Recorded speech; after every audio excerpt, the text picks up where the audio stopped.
Now let's talk with Christine Chakoian. Chris, good to see you as always. Good to see you too. So I want to know, is technology a new God for people, a new kind of God? Oh, that's a great question. I don't think it's a new kind of God, but I think it is a new kind of addiction. Okay.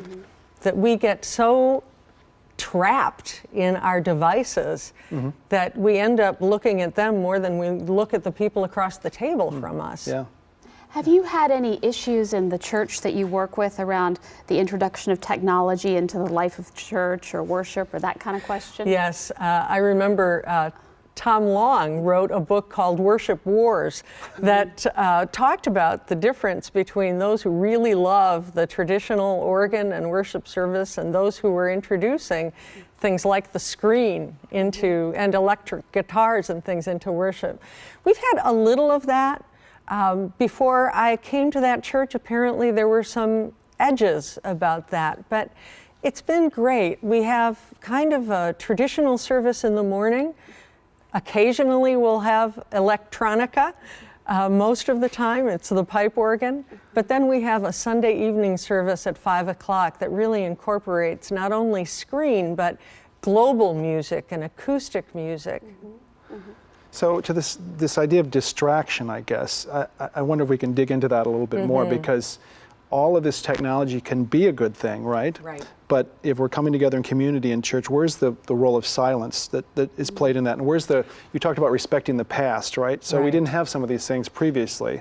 We want to embrace them as the best we can moving forward, but how do you balance those two? It's really an important time for us as a people of faith to provide space, sacred silence for people, to remind them to breathe, to remind them that the people around them are part of the family of faith. Oh, I think so often people make sloppy assumptions about generations and all of this, and they assume that the younger generation wants all the technology in there and the older generation doesn't.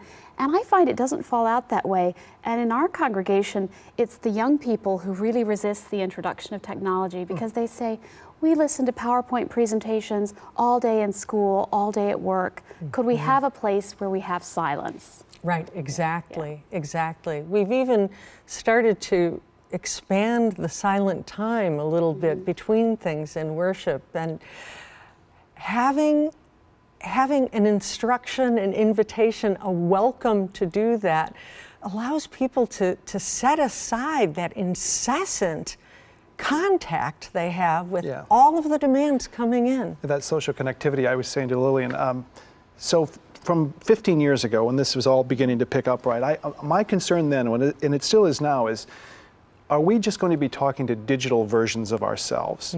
You know, the technology is so fluid now. What is the excuse that people are going to actually use to come together as human beings? Because you don't really have to, you know, if you don't want to anymore, especially as that relates to church. I mean, I'd love to hear what both of you think about that, because the phenomenon of people saying, well, I couldn't come to church, but I watched it on the computer, and it's not the same. It's not the same. But it's a tool. Right.